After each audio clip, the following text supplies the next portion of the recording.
There have been a lot of COVID movies of trying to, both in the sense of films being shot during the pandemic and films dealing with themes of the pandemic. This does both, and it's by far and away the best I've seen yet.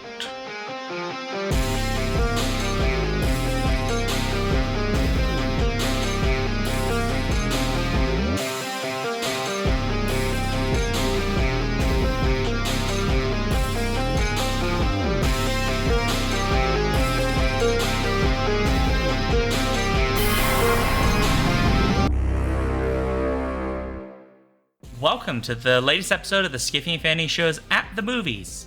That's anti-American not to have seen It's a Wonderful Life. I'm Sean. I'm Daniel. And on today's show, we're discussing the horror movie Our Happy Place, first released in festivals in 2024, getting a broader release now. Written and directed by Paul Bickel, it stars Paul Bickel in a relatively smaller role, and his wife, Raya Miles, and was primarily filmed at their own cabin in Big Bear Lake, California, during the why'd you write SARS-CoV-2? COVID-19 pandemic lockdown. Yes, scientist. I'm being accurate.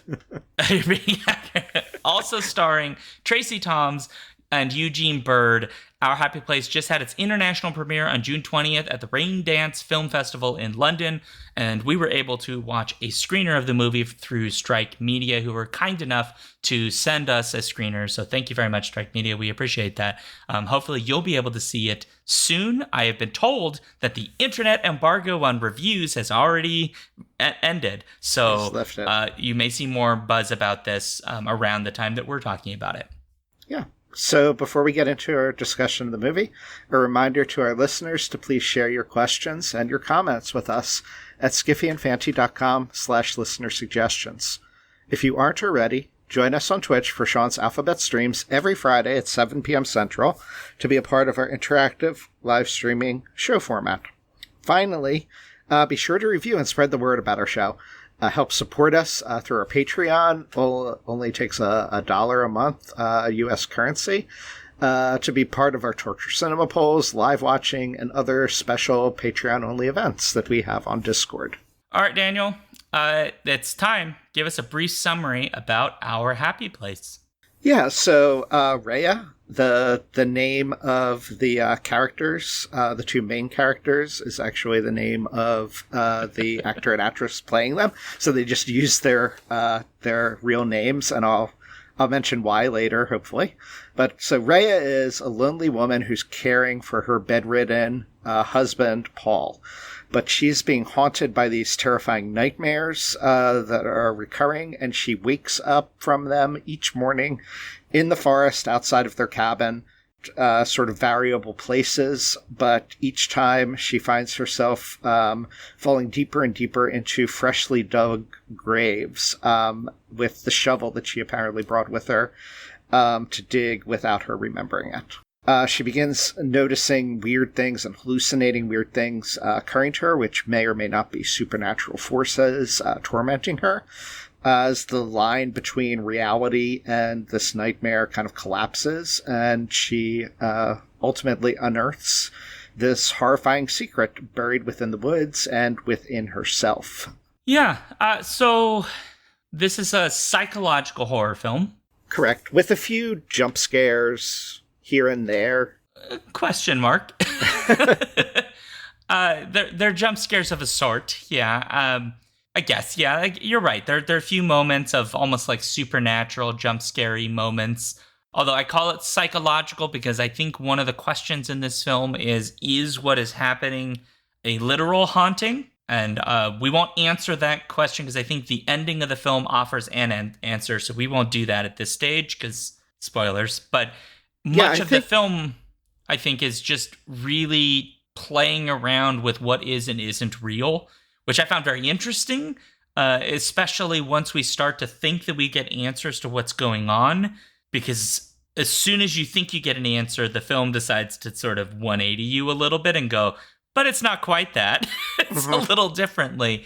And so you're not 100% sure what is the main character really experiencing, what is real and what's not. And I think that is probably the most interesting part of this for me is I think they does a really good job of building that tension. Yeah, there's a lot of, as you say, tension from that ambiguity.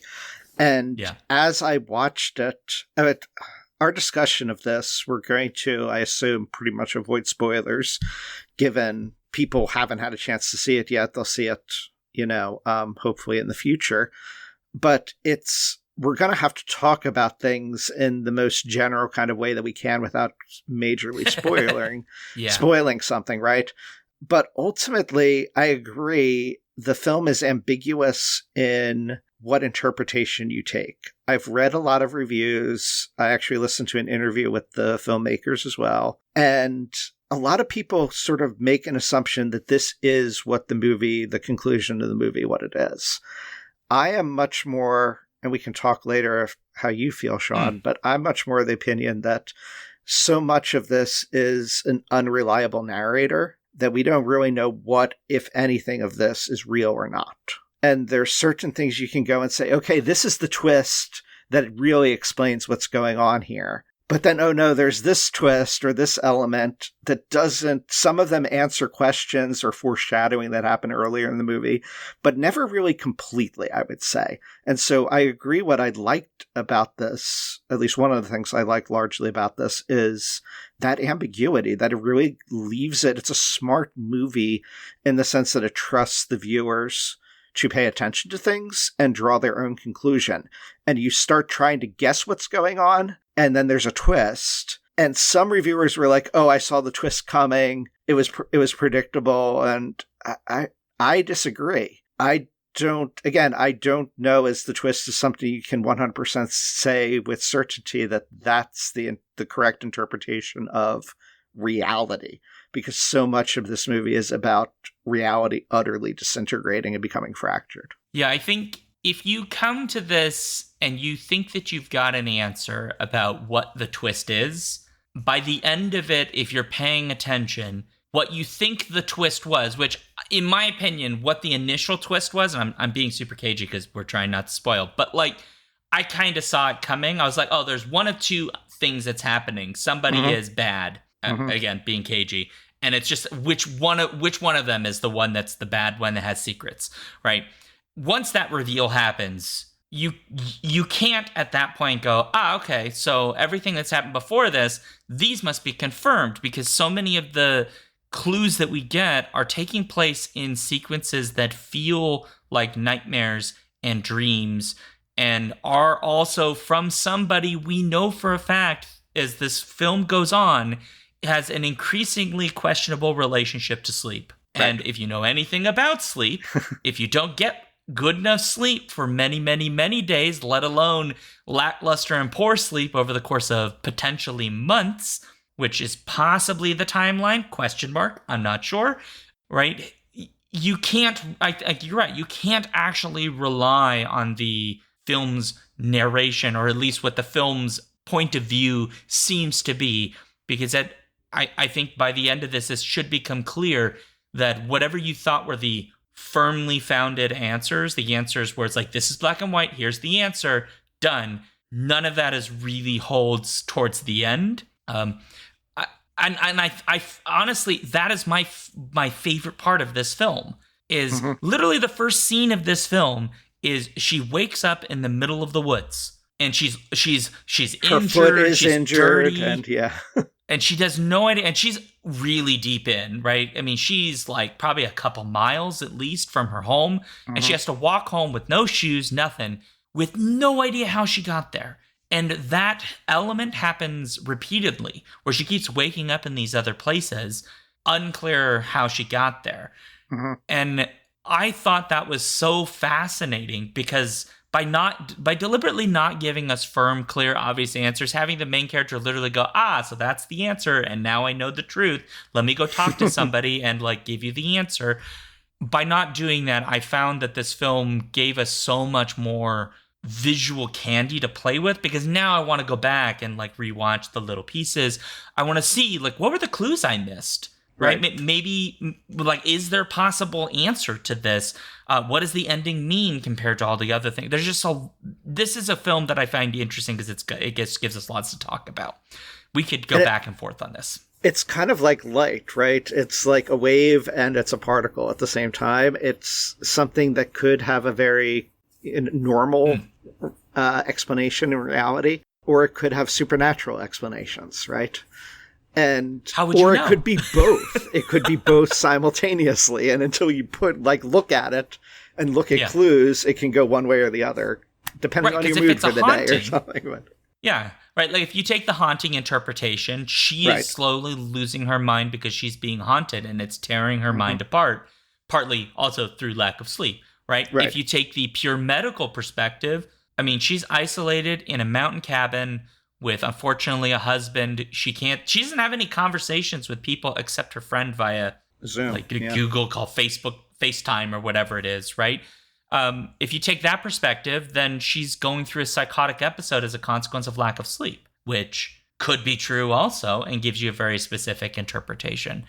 I just don't know that. I think the ending makes it very, very clear that you can go either direction, and neither one is either truly the most accurate or the most inaccurate. Either interpretation's possible. Right, and they're not mutually exclusive, but they're also maybe not even the whole story there, just of both of them either. There might be more there. So I just found it exceptionally well done in that regard of I agree. Having all of those interpretations. And it also perfectly then encapsulates, another thing I loved about this movie is it perfectly encapsulates then that COVID quarantine experience, right? There have been a lot of COVID movies of trying to, both in the sense of films being shot during the pandemic and films dealing with themes of the pandemic. This does both, and it's by far and away the best I've seen yet. Well, because it doesn't talk about it. It just is. Well, briefly, it's mentioned, I think, like once or twice, and when she goes to the grocery store, there's like she wears the mask. She has the mask, and there's the plastic partition up. Between which apparently they filmed those scenes in the actual local grocery store. They went in and were like, "Hey, can we shoot?" And he's like, "Yeah, I guess, whatever." And so they shot the scenes in the grocery store, and then when they went back, they wanted to shoot additional scenes, but they had taken down the partition because the pandemic was over, so they weren't able to shoot the new scenes because that partition was gone now. That's it. So, yeah, I mean, go ahead, please. It's really this perfect, slice of film from that time period, encapsulating all the emotions and the psychology of being isolated, not being able to communicate other than remotely, going cabin crazy, stir crazy, all of those wonderful things. I mean, you're not wrong. And of course, there's an element of dealing with like long COVID, which is very clearly present here, which again isn't a thing that the film tells us. It just uses visual cues. You have to just pay attention, and once you kind of know what's going on. Thank you, by the way, Bickel. Thank you for not just like, here, let me spell it all out and give you a documentary in the middle of the film to tell you. You just use visual cues, and then if you're paying attention, you'll kind of figure it out because it's actually not that hard, but still, whatever. I just really appreciate that when a filmmaker doesn't assume that I'm stupid. Like I can take a visual cue and figure out what it means. I like that it is a COVID film, but it is one that I found very subtle. And it isn't a COVID film in the way some COVID products have been, where it's like, we need to make a big statement about the COVID thing. This is sort of part of the backdrop of the setting. And it feeds into what is going on in the story, but it isn't like this is explicitly what's happening as the consequence of COVID. It is sort of like a number of factors that are all sort of feeding into what's going on. And so I really appreciated that as well, that there's a level of subtlety in that portrayal. I also am glad you mentioned that this was filmed up in their Big Bear cabin, but it is in part semi-set in Fawnskin, which is another mountain town, because the post office she goes to is Fawnskin Post Office. Oh, okay. And I'm so glad they did that, because it turns out that Fawnskin is such a small town, it does not have its own delivery service. So when they mentioned you have to go pick up your mail, that's a literally thing you have to do there. And so I assume because they're from that area, they probably know that. But I don't know. I just felt really happy they got that like little detail right. This is California, by the way, up in the mountains where it's beautiful, and they get lots of snow. Although can change, because in the one interview I listened to, they mentioned how one day they shot the scenes where she's out in the snow, and by the next day there was no snow at all. Yeah. It had just all gone away. And then the next day there was snow again. And so that fed in perfectly to sort of the craziness here, because there are scenes where one moment it seems like the dead of winter, Christmas, and the next scene, she's talking to her friend over Zoom. It's just like, it's April or March or whatever it was at that time. And she still thinks it's January or something like that. Yeah, I think one of there are two interesting scenes in this that I think are kind of circulating around kind of what we're talking about. One of them that I think is really, really important was when you mentioned the April thing, right? This is when she has this like waking state comatose moment where she's just sort of standing around, moving around the house and seemingly not doing anything. Was this right after she filmed herself on the camera? Right. Yeah. And she has some sort of break of some kind. It's like she like recedes inside herself and she's no longer present. And it's unclear exactly how much time, because her friend says January, and then it's April now. But then my little question mark started happening of like, well, this is like your close friend. And if you knew your close friend was having, which she already does, your close friend is having issues with sleep, etc., and then they disappear off the map for 3 months in a cabin in the middle of nowhere during a pandemic, I feel like you would check sooner. And they eventually come, but it's not until after that. But this is why I don't think the timeline's accurate. I think there's something off with the timeline. Yeah. There's something off with the timeline. But again, like everything is funneled through the point of view of Raya, right? Which it's all her means perception. Like her perception of what her friend says may or may not even be true. Is the conversation happening? I don't know. So that's because we're having flashes of the present, the past, and imagine present, imagine past, and they're all intermixed, which is it's there might be a film logic. I've only watched it once, right? But there might be a visual logic there of how you distinguish. But again, this is why the film's so interesting, because now I can go back and be like, okay, well, what is the film's visual logic, if there is one? But anyway, I thought that was really interesting because it also just very clearly demonstrates to us that the idea of any kind of stable sense of time or reality is already complicated now, because we have no way to know how many of these states she's gone through, right? Where she's literally awake, but not. And she's just sort of existing in a moment. So that was one that really stood out to me. And then there's a line that she says earlier in the film than this moment, where she says to her husband, who again has long COVID and is disabled, and she basically has to take care of him because he's almost comatose, effectively. And she says to him, "I feel like you're killing me." That has a very different meaning depending on how you interpret what's going on. Yeah. Because there's an image earlier where she imagines her husband killing her with an axe. And chasing her with the axe several times. And chasing her, right. And so that can be interpreted. We could take that very literally, because one of the images in here is of her husband literally as a killer, right?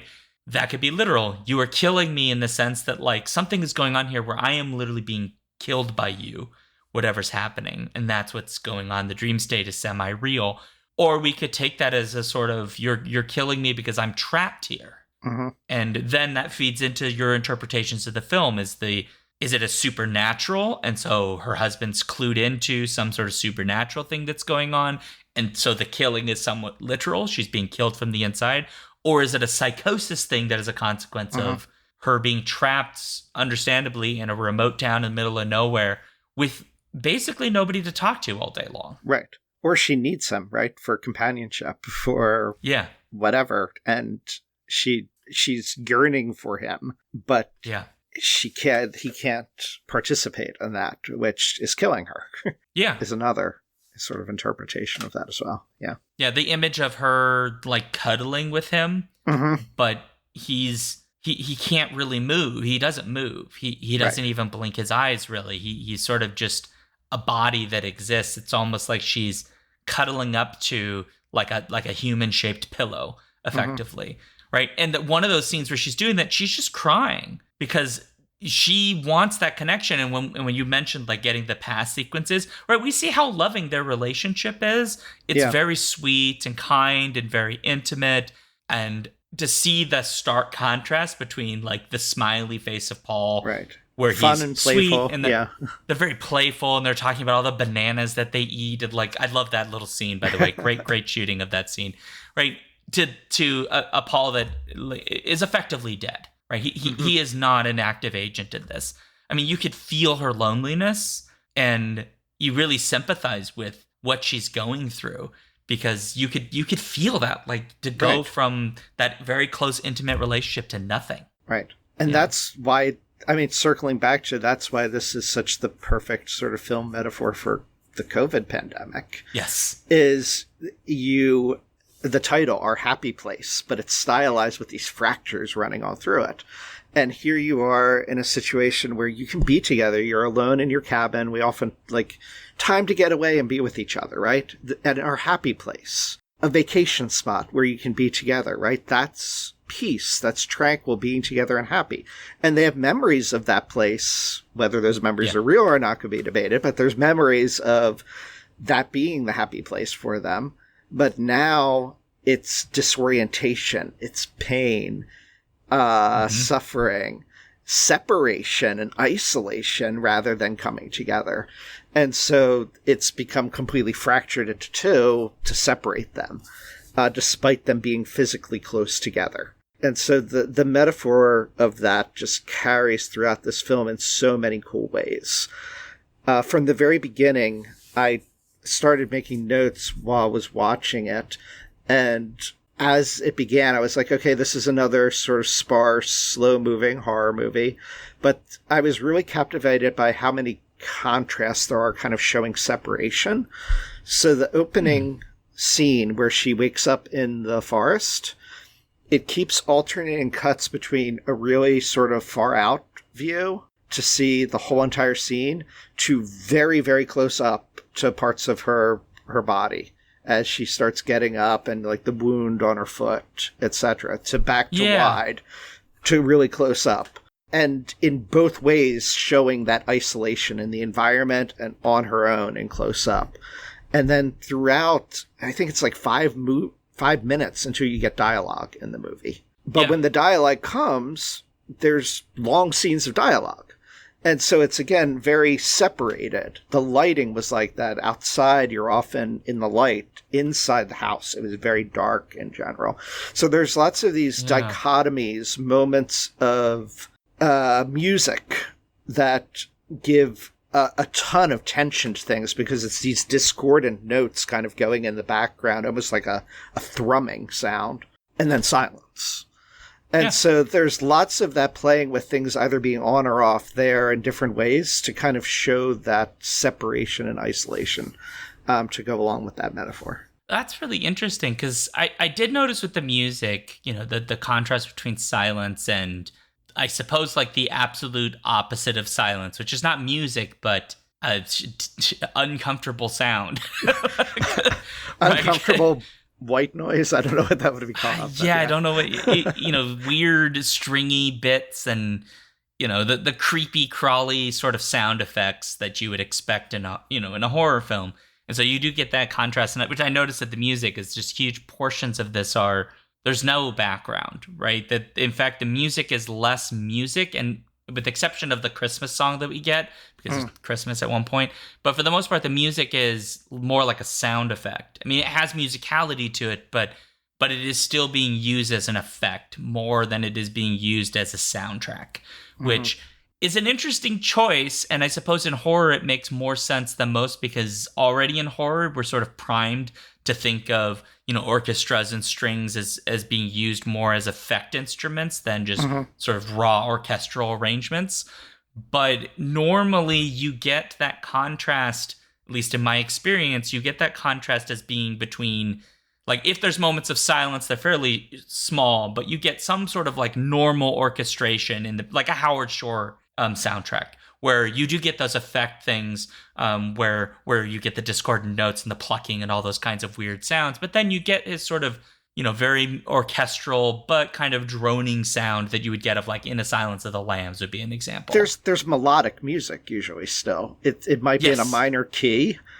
There might be chords that clash with each other, but it's in general still, even though creepy, it's still melodic. This does amelodic, atonal stuff. Yes. Really effectively to heighten that sense of unease, and because it's just going in the background like you're stuck all by yourself in a cabin going insane. Yeah, I mean, you're right, because you can imagine, you're stuck in this environment where unless you make your own noise, like it's silent. This is a small mountain town. I mean, there's no traffic. There's no city sound. It's a quiet space already. And for a character who is experiencing increasing levels of psychological despair, right? That silence is just a contributing monster to that problem, because the sound we should expect here is the sound of Paul speaking. Right. Them having conversations, laughter, joy, and what we get is the opposite. This is not a joyful space anymore. It is the sound of him trying to breathe through the oxygen mask. Yes. Yeah, or when he has trouble breathing, right? Those are the effects that she gets from Paul, other than our memories, right? So, in a way, like I hadn't paid as much attention to, I'll be honest. I was really focused on the character work. But the fact is that the atmosphere of this film is enhancing all of this. And I think, with the exception of a couple things that I'll be critical of, where like they kind of relied on jump scare music, that in moments where I was like, but this isn't really a jump scare moment for me. With a couple of exceptions for that, mostly the music I think is being used in a brilliantly accented way that just enhances all of the sort of tones and themes of the film. They've done a good job. Like, honestly, I really like this film. It was pretty good. So some people have, in reviews I've read, commented they were annoyed by the repetition of the film. Okay. What? I actually thought that was one of the highlights of it. Like, I can kind of get, like, after a while, seeing her waking up outside, maybe you're like, okay, enough of that. But it was different enough each time.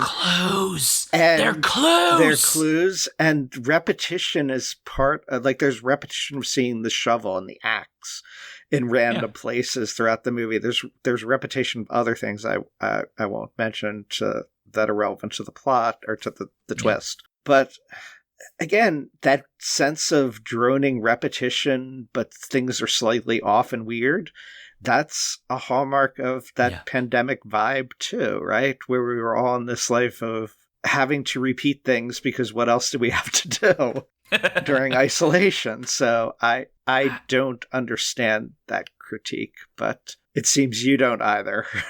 No. So to me, I found the first almost 2/3 of this film very different type of film than the last third of the film, which is where the last third to me was where it felt more. Again, I'm not 100% sure it actually is supernatural, but it felt more supernatural in that last third, right? But that first 2/3 to me felt like a psychological thriller or like a psychological mystery, right? Because she keeps the main one being, right, she keeps waking up in these places, and then there is eventually she wakes up and it's just ground, and then that repeats, and then it's ground but with the shovel and a little bit of the layer of the dirt's been removed, and then it's more, and then it's more. And I'm not trying to ruin the movie. I think it's very interesting. To me, I went, okay, once I saw there was a pattern, right? One of the characters literally goes, "Can you draw it on a map for me?" And that was my immediate thought was, put it on a map. Because, like, 100%, if I were writing the mystery novel right now, I'd have that sucker up on a thumbtack board. And I'm like, okay, where, because that's how that first 2/3 really feels. It very much feels like there is a mystery that's being unraveled. A puzzle to figure out. Yes.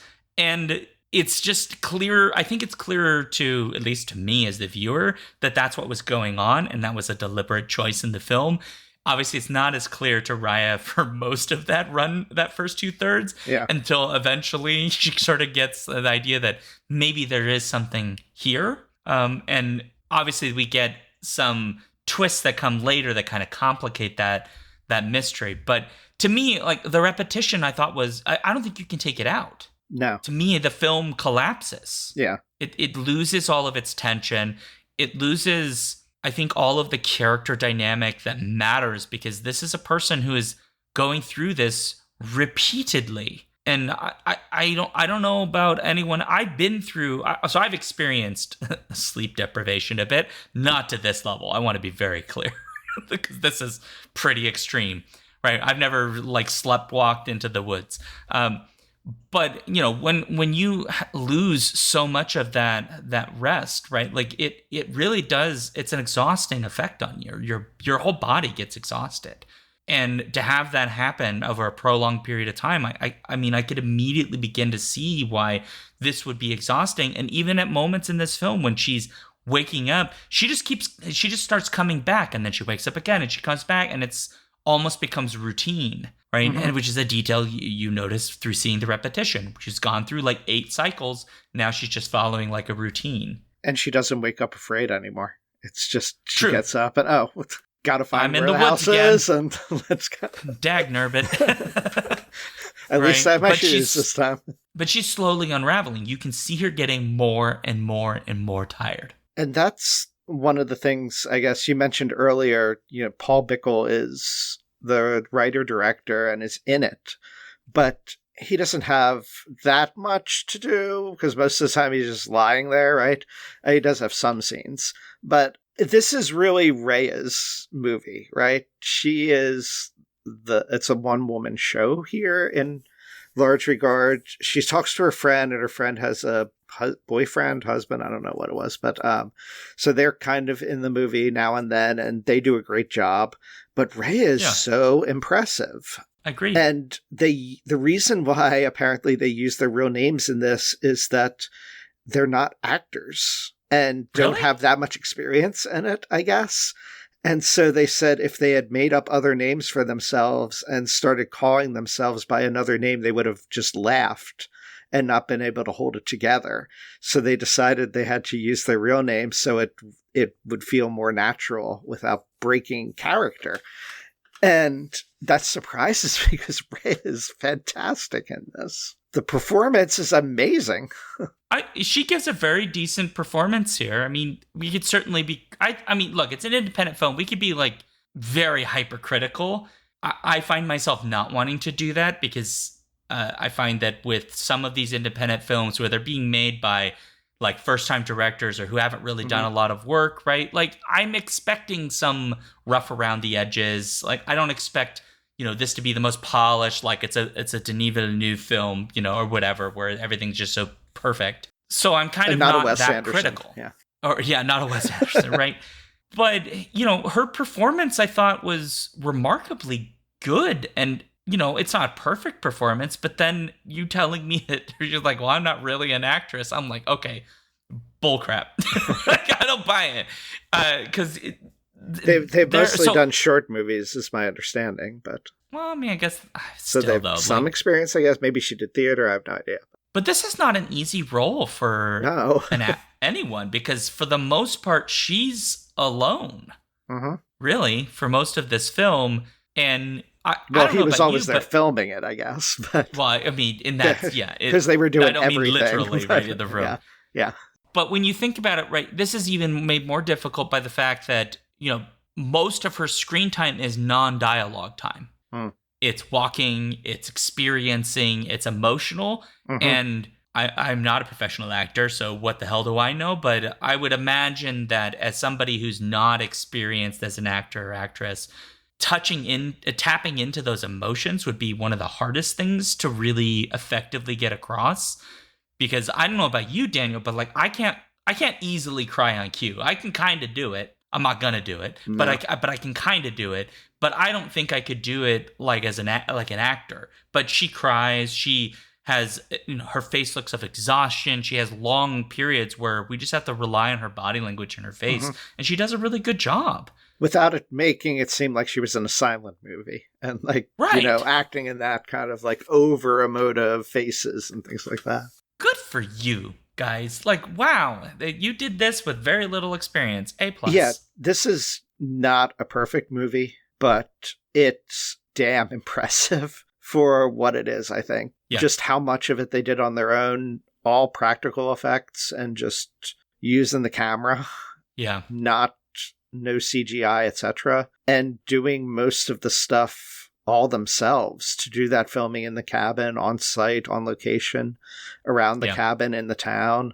And then there are scenes that have other characters in it that they filmed later, apparently. And it was only later that they could get the music guy in to be able to come in and actually put music into parts of it. So it was I imagine it was a very interesting way to have to make a full-length movie. But yeah, I think they do it remarkably well. I mean, I think the thing that the scene that really cements the performances is honestly the car scene where they're talking about bananas.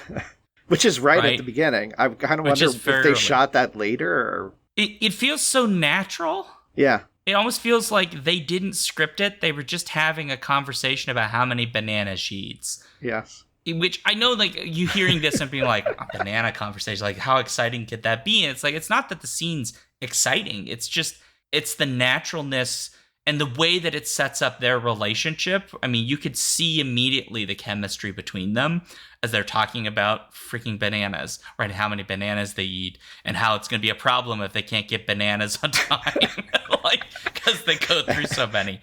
And sometimes I give half of my banana to you and your oatmeal. Yeah, right.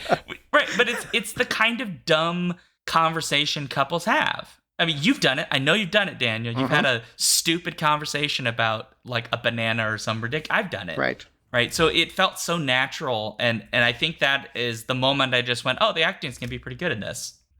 Like, because this feels. I just really like that sequence. So yeah, and you mentioned the practical effects, right? This does not rely on a lot of very flashy effects, which honestly I think is to its benefit.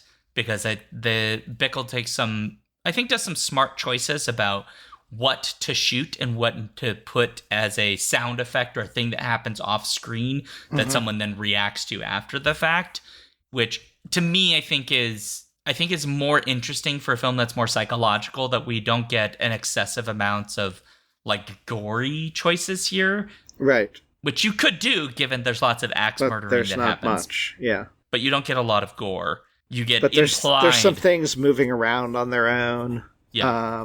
There's a lot. He does a good job of making things blurry or out of focus to make it seem creepy. Whereas if you were shooting it if you weren't shooting it the right way, it would completely fall flat. The scene, it would no longer be creepy, right? It would no longer be startling even. So I think that's done well. I mean that. If this is them at their first feature-length film step, this is going to be a lot like a film we watched a while ago, right? That I mean, certainly was a flawed film from a sort of narrative perspective, right? Things Will Be Different is the film I'm talking about, also from 2024, right? Where I just felt that the way it was shot was very interesting, and I could see that director, given another script and maybe given more time, even like a little bit more budget, they could really do something interesting. I think the same thing here. I mean, if I were to give a final thought on this film, it would just be that I want some studio to like hand over $1 million and have them make another film, because I would love to see what would happen, like if he can work with some more actors and bring in a little bit more of a cast, and how would he shoot some other kind of thriller? What choices would he make with a little bit more budget, but not dramatically so he can still be very creative? Because I just find overall, I could take issues with maybe kind of that back third. There's a couple little things in there that kind of happen that I think it adds too much ambiguity and too many sort of visual choices that I didn't feel like was where the story was going. It kind of felt like it was a divergence. And I'm being cagey again. That would be my main criticism, is I just felt like that back third, there's just something missing there. But overall, I really thoroughly enjoyed this. I don't know what the critics are saying, but they're wrong. It has good scores on IMDb. I know that, but Oh, does it? Yeah, Okay. I hope they continue doing well at festivals and can find distribution too, or will have it to be able to get You're it right, out widely. 9.3 on IMDb. Yeah, I didn't really say anything negative this whole time, and I don't know if I have anything that negative really to say about it. In part because even things that watching through it that I was disappointed on, I was more confused.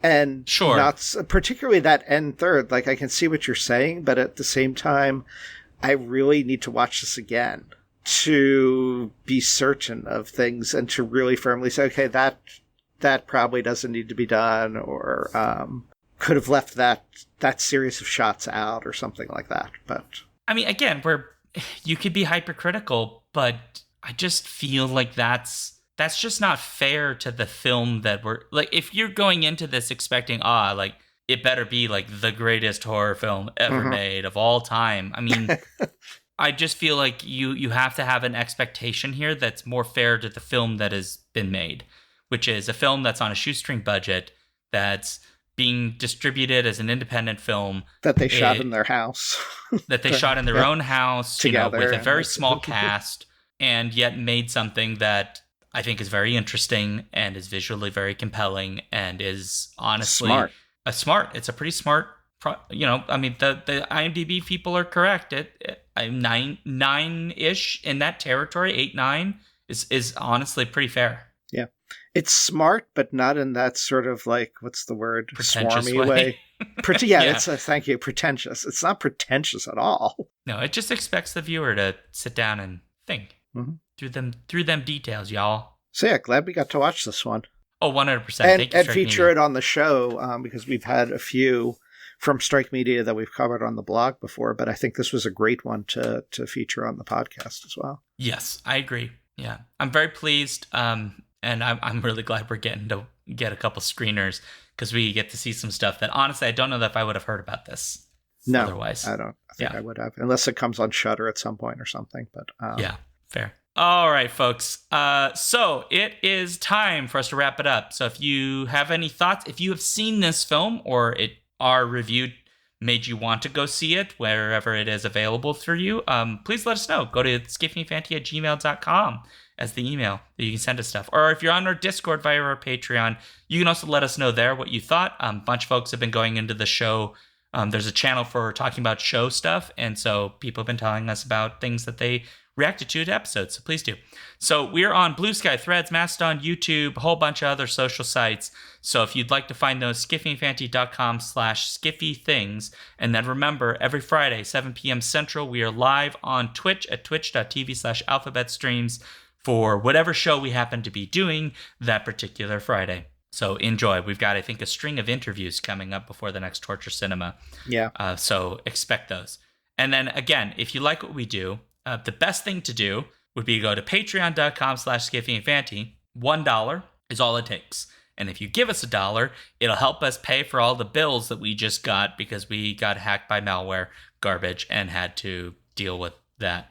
So yeah, support the show because it costs money. Speaking of Patreon supporters, we've got a bunch, and I'm going to say some of them, and Daniel's going to say some of them.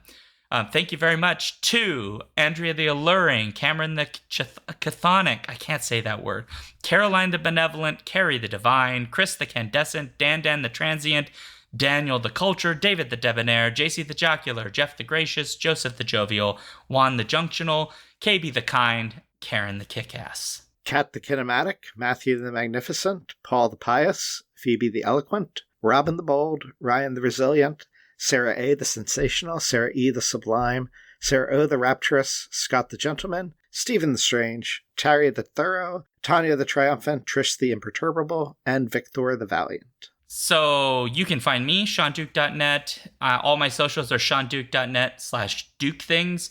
And then I am also here at Alphabet Streams every Wednesday and Sunday at 6 p.m. Central for video games and other kinds of things. You can find me, Daniel, at Reading 1000 Lives, my website, or on the Skiffy and Fanty blog, and I'm on Blue Sky. Well, as required by the Skiffy and Fanty bylaws, I need to make this happy. And so I'm happy to report that Daniel has agreed to spend 2 straight years with me in a remote cabin in the Sierra Nevada mountains, where we will be starting a brand new series of podcasts financed by someone who we haven't figured out yet, where we'll just do a whole series of stuff on whatever we feel like doing, starting with Degrassi: The Next Generation. Ranking them all. Ranking them all in order. In order of joy. Every episode across like 6 seasons. And on that note, happy ending and scene.